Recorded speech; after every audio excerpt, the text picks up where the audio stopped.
वर भरपूर लागेल. हे बघा मिऱ्यांची वेल. वर वर वरचं असं काढा, ते वर भरपूर आहे लांब. ह्या बाजूला राही बघ, असे गोंडी दिसायला पाहिजे.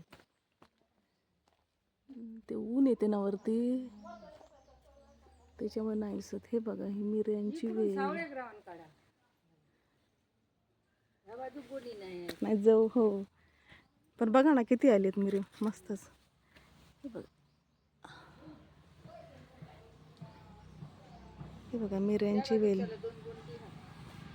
हा हे फक्त इकडे कोकणातच बघायला मिळते मिऱ्यांची वेल.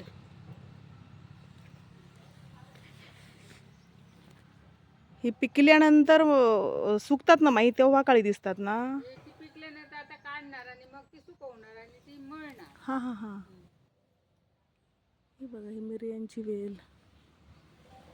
ही पिकत नाहीत, हे व्यवस्थित अशी जाड परिपक्व झाल्यानंतर याला काढून उन्हामध्ये सुकवायची लागते ना. काढून ती सुकवायला. हे बघा तिखट. इकडे काही ठिकाणी जे मच्छीची कढी करतात तिकडे त्याच्यामध्ये पण घालून आपण वापरू शकतो ना. आम्ही मसाल्याला पण मिरी वापरतो.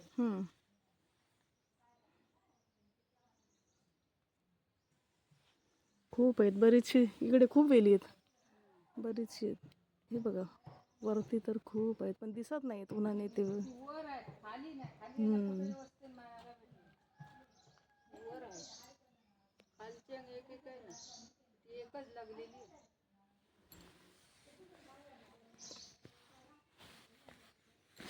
हे बघा ही मसाल्यामध्ये वापरली जाते ना, आणि किती महाग असतात, बरीचशी महाग असतात ही. छान वाटतं हिरवी बागायती आणि प्रसन्न वाटतं ना. आमच्याकडे पण होते ते मरून संपले. हा, ही सुपारीची बाग.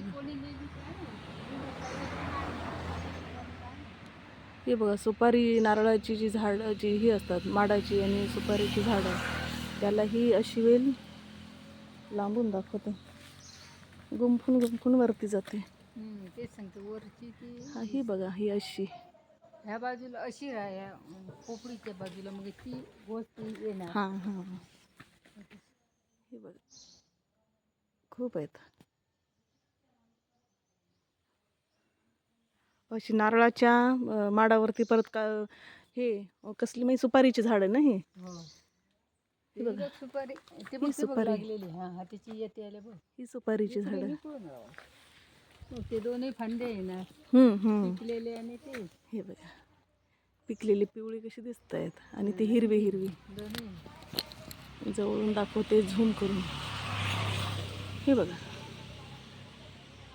ते टेंभुर्णी असते की नाही त्या पद्धतीनेही दिसते, टेंभुर्णी सारखी. हे सुकल्यानंतर मग त्याला